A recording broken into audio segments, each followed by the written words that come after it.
Hi friends, இந்த வீடியோவில் பிரியாணி மசாலாவோட டிப்ஸை தாங்க ஷேர் பண்ண போகிறேன். அதுக்கு பட்டை 100 கிராம்னா கிராமும் ஏலக்காவும் 50 கிராம் எடுத்துக்கோங்க. ஃபஸ்ட்டு ஒரு வானலில் சூடு பண்ணிவிட்டு இப்போது ஃபஸ்ட்டு பட்டையை மட்டும் நான் உடச்சி ஆட் பண்ணியிருக்கேன். ஏன்னா பெருசு பெருசாக இருக்கனால ஃபஸ்ட்டு பட்டையை வறுத்துக்கோங்க ட்ரை ரோஸ்ட்டாக. அதுக்கப்புறம் கிராமையும் ஏலக்காவையும் ஆட் பண்ணிக்கோங்க. எல்லாத்தையும் நல்லா வணக்கிக்கோங்க. நல்லா மீன்ஸ் ரொம்ப வணக்கிட்டிங்கன்னா கருப்பாயிடும். கருகிற ஸ்மெல் லைட்டாக வந்தால் கூட பிரியாணியே சொதப்பிடும். ஸோ லைட்டாக டோஸ்ட் ஆனால் போதும். அப்படியே அடுப்பு ஆஃப் பண்ணிடுங்க. ஒரு 3 மினிட்ஸ் மட்டும் வணக்கி விட்டு இப்போ அப்படியே ஒரு பிளேட்டில் ஆற விட்டுட்டு அதை அப்படியே ஆறினதுக்கப்புறம் மிக்ஸி ஜாரில் ஆட் பண்ணிக்கலாம். ஆட் பண்ணியாச்சு. இப்போ அரைச்சி எடுத்துக்கலாம்.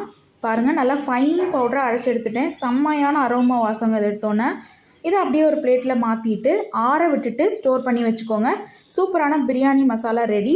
நான் பிரியாணியோட வீடியோவை பின்னாடியே அப்லோட் பண்ணுறேங்க. மறக்காமல் நம்ம சேனலை சப்ஸ்கிரைப் பண்ணிக்கோங்க, ஷேர் பண்ணிக்கோங்க. தேங்க்யூ.